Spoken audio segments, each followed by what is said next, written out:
Hello जी, स्वागत है आप सभी का मेरे चैनल पर। आज इन दोनों बहनों के व्लॉग की बात कर रही हूँ। कुछ नहीं था व्लॉग में। व्लॉगिंग के नाम पर तो जीरो था। सिर्फ यही बोलती रही पूरे वीडियो में, वीडियो ही कहूँगी मैं उसको। पूरे वीडियो में यही बोलती रही कि बिजली की गड़गड़ाहट से बहुत ज़्यादा डर लगा और बारिश हुई है। अरे वो सबको पता है भाई, बारिश हुई है, तुम व्लॉगिंग करो ना। ये तो एक छोटी सी बात बताने की थी, बाकी तो व्लॉगिंग में जाना चाहिए था पूरा का पूरा वीडियो तुम्हारा। व्लॉगिंग क्या की? आज क्या सिखाया तुम लोगों ने अपने व्यूवर्स को, अपने सब्सक्राइबर को, ट्रू वाले सब्सक्राइबर को क्या सिखाया? कहती हो ना कि हम इन्फ्लुएंसर हैं, हमें देखकर लोग अपनी लाइफ बदल रहे हैं। तो क्या सिखा रही हो? यही सिखा रही हो कि पढ़े लिखे लोग इस तरह की हरकतें करें। एक बेटे की माँ और उससे भी बड़ी एक बहन, कोई छोटी बच्ची तो हो नहीं कि छोटे बच्चों की तरह तुम लोग इस तरह की हरकतें करते हो। बाहर अगर बिजली चमक रही है तो अतरंगी मैडम ने अपना लोअर बदल लिया। क्यों भाई, ऐसा क्या हो गया था कि बिजली की गड़गड़ाहट सुनकर लोअर चेंज करना पड़ गया? अगर काले रंग की वजह से बदला तो फिर तुम लोगों का पढ़ा लिखा होने का क्या फायदा? शक होता है कभी कभी कि पढ़े लिखे हो भी या नहीं, हरकतें देखकर। जैसी हरकतें ये लोग करती हैं, अतरंगी और सतरंगी। देखिए, सुबह से उठती हैं, खाना पीना शुरू कर देती हैं सुबह से उठकर।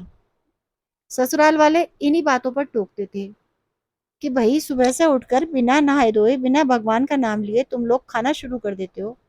ये तो कोई इंसानियत नहीं है ना। इंसान हो तो इंसान की तरह रहो, जानवरों का जैसा क्यों करते हो व्यवहार?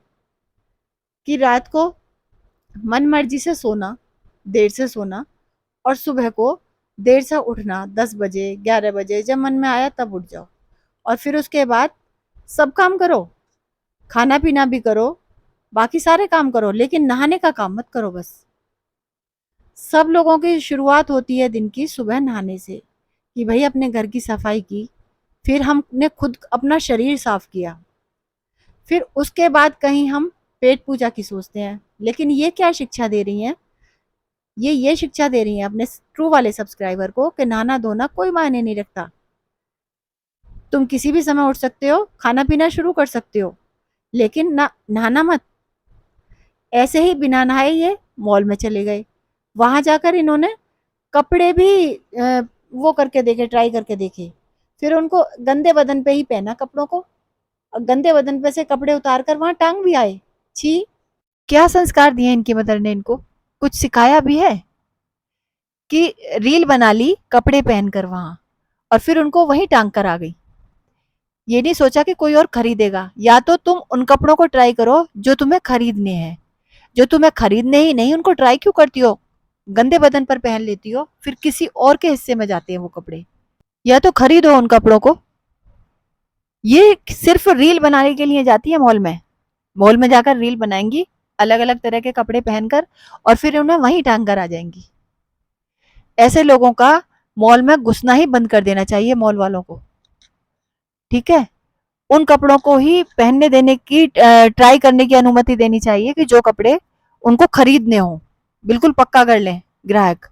जो पीआर के लिए सूट आते हैं इनके पास, उन्हें भी अब आप लोग ना दोबारा नहीं देखेंगे इनके शरीर पर। और नहाती नहीं है, सबसे बड़ी जो दिक्कत की बात है वो ये है कि नहाती नहीं है। वही रात को नहाना, ये तो कोई समझ में नहीं आता ना। ये हमें इनका नियम समझ में नहीं आ रहा। दुनिया सुबह सुबह नहाती है, सुबह सुबह पूजा करती है, ये दोनों बहनें रात को नहाती हैं। ये इनकी मम्मी ने संस्कार दिया है इनको।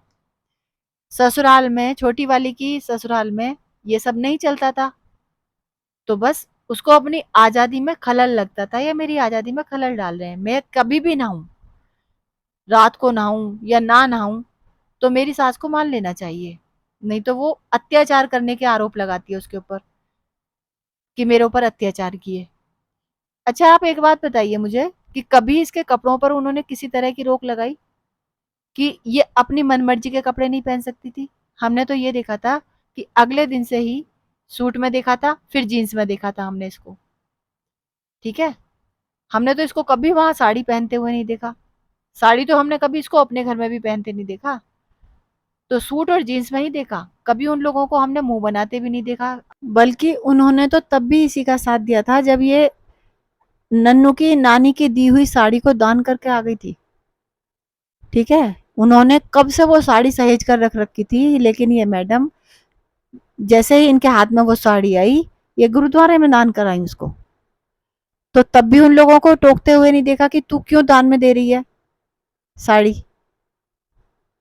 जो इसने अत्याचार लगवाए हैं ना लोगों से, विदेशी चैनल से, कि ये अत्याचार हुए हैं, ये आरोप लगवाए हैं इसने अपनी ससुराल वालों पर। और जाहिल को ये भी बताया इसने कि वो फ्रिज नहीं खोलने देती थी रात को इसको। पहली बात तो ऐसा हो नहीं सकता कि ये उसी कमरे में सोती थी, तो वो तो अंदर वाले कमरे में सोती थी, तो उन्हें पता भी लगता होगा इसने फ्रिज कब खोला। झूठ ही लग रहा है मुझे। लेकिन फिर भी चलिए, अगर इसने झूठा भी इल्ज़ाम लगवाया है, तो बहुत सारी फैमिलीज़ में ये होता है कि सूरज छिपने के बाद नहीं खाते हैं खाना। हाँ, रात का खाना खा लेते हैं, उसके बाद कुछ नहीं खाते। मेरा मतलब कहने का ये है। क्योंकि हमारे आयुर्वेद भी यही कहता है कि भई हमारे यहाँ सूरज निकलते-निकलते खाना खा लो तो शरीर के लिए अच्छा रहता है।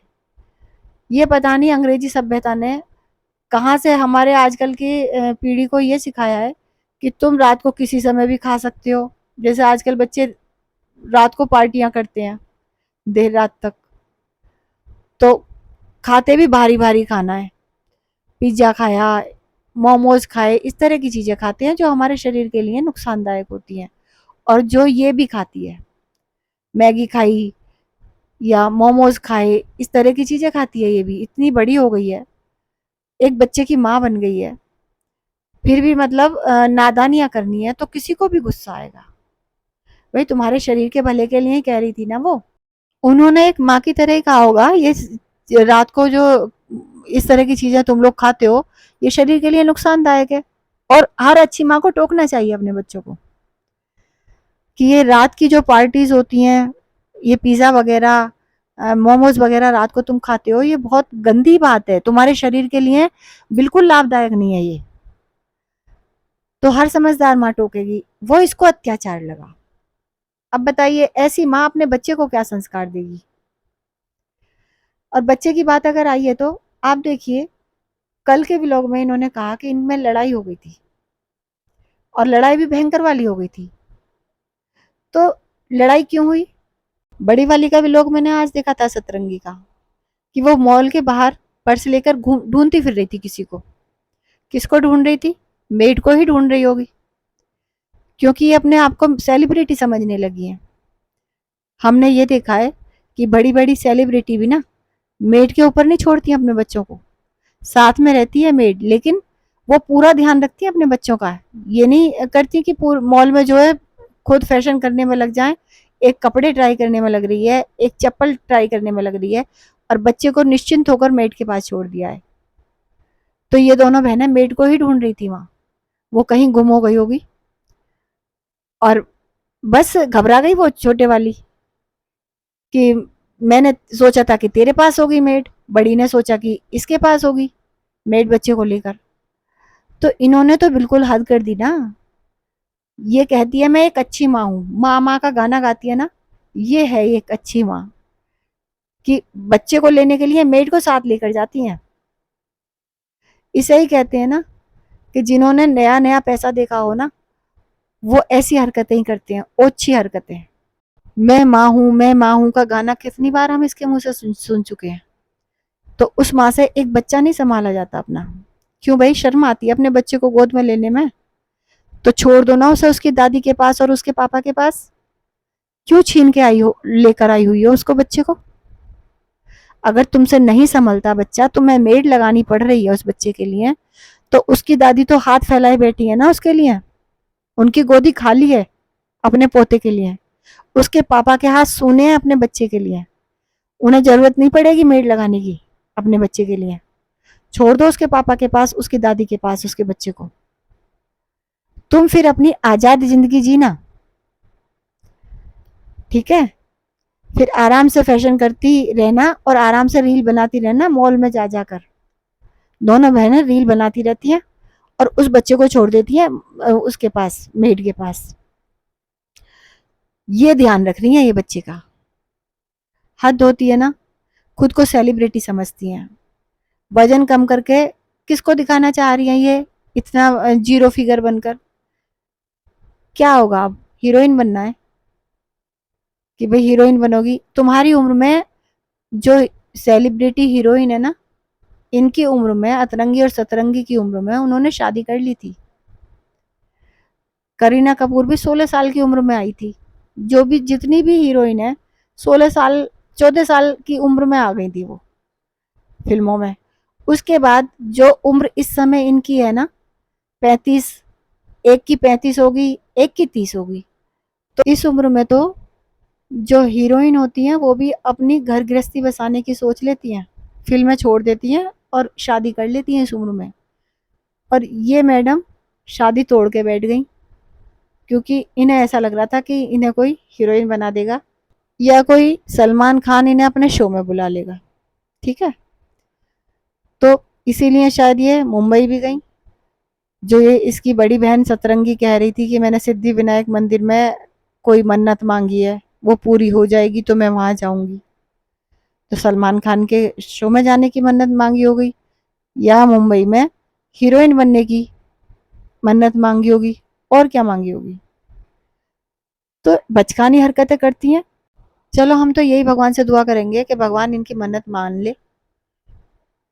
छोटी का घर तोड़ दिया है अतरंगी का, और वो भी इसके कहने में आ गई है, हीरोइन बनने के लालच में या किसी शो के में जाने के लालच में कि किसी शो में चली जाएगी, तभी तो इतना वजन वगैरह पर ध्यान दिया जा रहा है। तो इनकी मन्नत भगवान मान ले। लेकिन नन्नू से भी यही कहेंगे हम कि अपने बच्चे पर ध्यान दो भाई। बच्चा ऐसे इनके पास सुरक्षित नहीं है। एक एप्लीकेशन दे सकते हो, बच्चे के साथ कभी भी कुछ भी हो सकता है। जिस तरह से ये मेट के ऊपर छोड़कर निश्चिंत हो जाती है ना, रील बनाने में मशगूल हो जाती हैं, उस तरह से तुम्हारे बच्चे को कुछ भी हो सकता है। तुम्हारे घर का तो चिराग है वो। तो ध्यान दो इन बातों पर, इग्नोर मत करो इन बातों को। बातें तो बहुत सारी हैं, लेकिन फिर वीडियो बहुत लंबा हो जाता है। तो चलिए, बाकी बातें मैं अगले वीडियो में करूंगी आपसे। तब तक के लिए आप सभी का बहुत बहुत धन्यवाद। और हाँ, एक बात पूछना चाहती हूँ आप लोगों से, क्या आप लोगों की समझ में आया कि जो लड़की कल तक धमका रही थी लोगों को अपने व्लॉग में कि हम डरते नहीं हैं, लड़कियों को कमज़ोर मत समझो, हम इंडिपेंडेंट लेडी हैं, वो अगर आज बिजली चमक रही थी तो उसने लोअर क्यों बदला? ऐसा क्या हो गया था? क्या आप लोगों की समझ में आया? मेरी समझ में तो नहीं आया। तो अगर आप लोगों की समझ में आया हो तो कमेंट बॉक्स में लिख कर ज़रूर जाना। चलिए, बाय।